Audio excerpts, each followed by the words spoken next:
faith, the thing which this book might talk about more than anything else. This whole book is pointing us to what we are to place our faith in. Hebrews chapter 11, the author describes faith like this.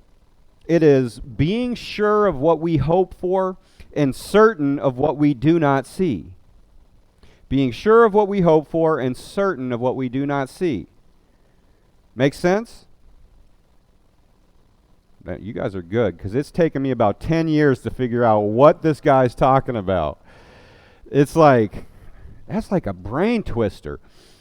It's an evidence. This is what I think. This is an evidence that if we have hope in Jesus, then we're sure of it. We're sure of that thing with which we can't see. We can't see it, but we believe it, so we know it's there. That's faith.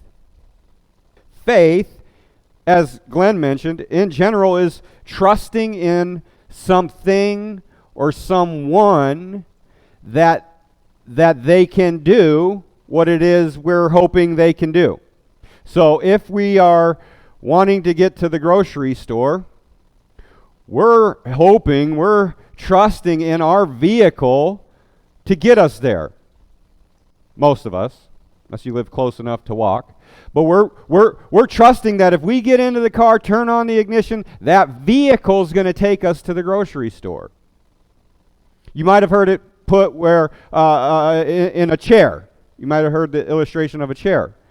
We have faith that as we go to sit down on a chair, we are going to be stopped from hitting the ground by that chair. We're having faith in that chair. The moment we begin to sit. Let me tell you what faith isn't. Faith isn't the thing that stops us from hitting the ground. Faith isn't the thing that gets us to the grocery store. The car gets us to the grocery store. The chair stops us from hitting the ground. I point it out because there's a distinction that has to be made. A lot of times you'll hear a pastor or a preacher or someone say, you need to have faith in your faith, almost. That's what they're saying. Have faith in your ability to have faith. If you just have enough faith, God will open up the floodgates of heaven and pour down blessing and tenfold and da-da-da-da-da. If you just have enough faith. I don't like that one. If any of us had the faith of a mustard seed, we should be able to just tell mountains to jump out of the way then. It's not that simple. And the problem with that kind of a teaching is faith isn't where the power is. The power is in the thing in which we are putting our faith in.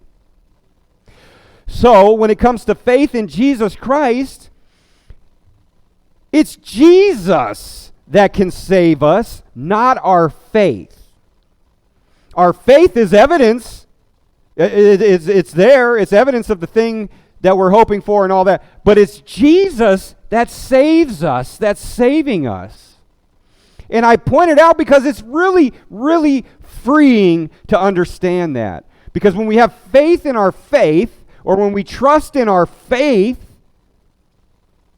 as if it's the means to the end, that's a works-based, that's a tiresome, that's a hamster wheel type thing that's going to always fail.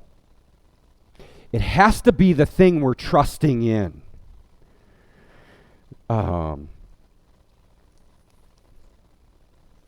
B.B. Warfield, a man who contributed greatly to the protection of Orthodox faith, words it like this: it is not, strictly speaking, even faith in Christ that saves, but Christ that saves through faith.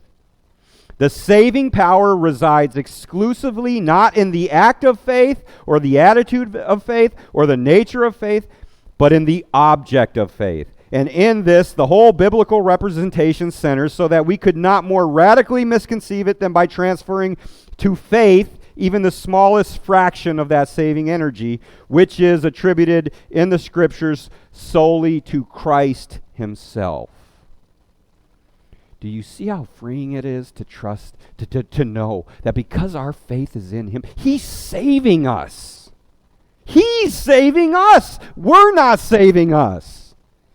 He's saving us. And our faith is evidence, according to the Bible, that that is happening. Because if we've placed our faith in Jesus Christ for the salvation of our souls, he is in the process of saving us. He has saved us, he is saving us, and he will save us. In some ways, it's an indicator of where we're at spiritually. Is our faith in him? If it is, we know we're saved. We know we're being saved. If it's in anything else, we have no grounds for assurance according to this book. There was a race car and speedboat racer, and he was in Europe, I believe, and he died in a boat race, or he was in a speedboat. He died, sunk. The only thing they found was his little thing that floated up, a stuffed animal. It was like his little charm, his little good luck charm. Ironic, right? Nothing can save us but Christ. Nothing. I used to have it. Little St. Christopher or little this or that. Oh, if I lose something, this saint's going to help me find it or whatever. This past week, I just remembered that I used to do that. It was like, oh my goodness. I literally trusted in other things. And so why I say is every human being has faith. It's just, where is our faith invested?